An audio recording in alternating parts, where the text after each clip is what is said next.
Hello बच्चों, let us read this question. So the question says true और false. तो यहाँ पे कौन सा ऑप्शन सही है, कौन सा गलत है, ये हमें फाइंड आउट करना है. तो सबसे पहले इसको सॉल्व करने के लिए हमारा जो की कॉन्सेप्ट है ये हमें जानना जरूरी है.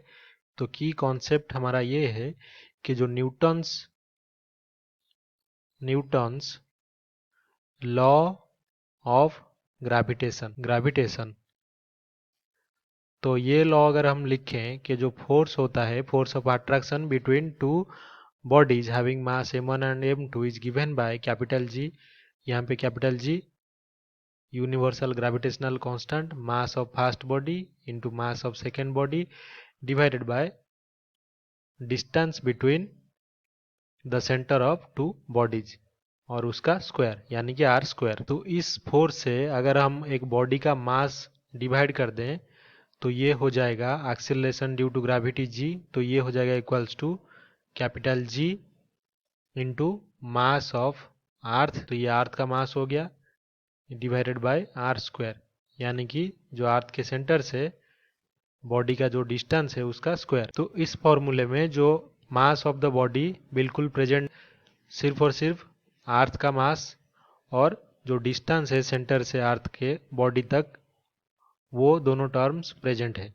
और जो यूनिवर्सल ग्रेविटेशनल कांस्टेंट जी है ये तो कांस्टेंट टर्म है.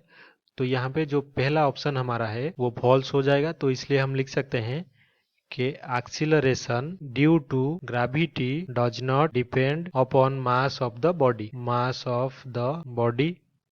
तो ये जो ऑप्शन ए है ये क्या हो जाएगा, फॉल्स. तो ऑप्शन बी में जो है कि मास मेजर होता है स्प्रिंग बैलेंस से, तो ये mass is measured using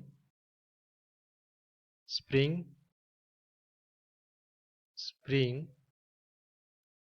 balance. तो जो ऑप्शन बी है ये क्या होगा, ये हो जाएगा. ये मान डी है, इसका मास एम है और इसका जो एक्सीलरेशन ड्यू टू ग्रेविटी जी है, तो ये जी एक्सीलरेशन से फॉल कर रहा है अर्थ के सरफेस के तरफ यानी कि ग्राउंड के तरफ. तो यहाँ पे जब बॉडी फ्रीली फॉल करता है, when a body is falling freely it is not in contact with any surface, not in contact with any surface. तो जब कोई बॉडी हमारा किसी सरफेस के कांटेक्ट में होता है तब क्या होता है, ये उस सरफेस के ऊपर एक वेट यानी कि फोर्स अप्लाई करता है जो कि होता है mg.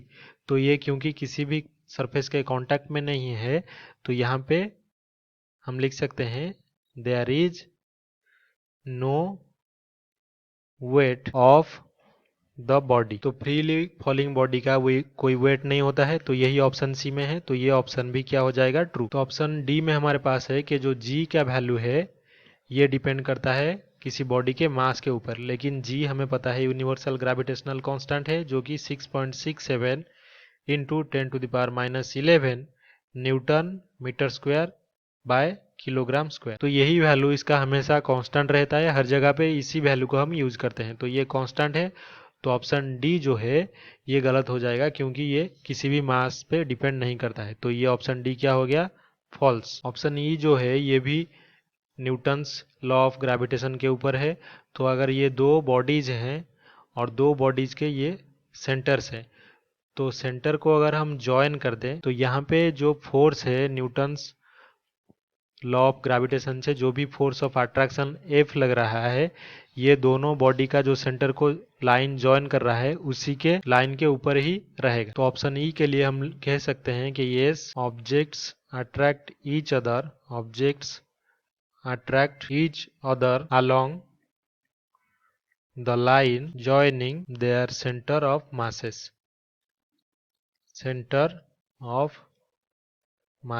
तो जो ऑप्शन ई है उसमें यही मेंशन है, तो ये ऑप्शन भी क्या हो जाएगा, ट्रू. तो हमारा जो फाइनल आंसर होगा ऑप्शन ए के लिए ये होगा फॉल्स, बी के लिए हो जाएगा ट्रू, सी के लिए भी ऑप्शन ट्रू है, डी के लिए ऑप्शन फॉल्स है और ई का जो स्टेटमेंट है ये ट्रू है. तो I hope you have understood this explanation well. Best of luck.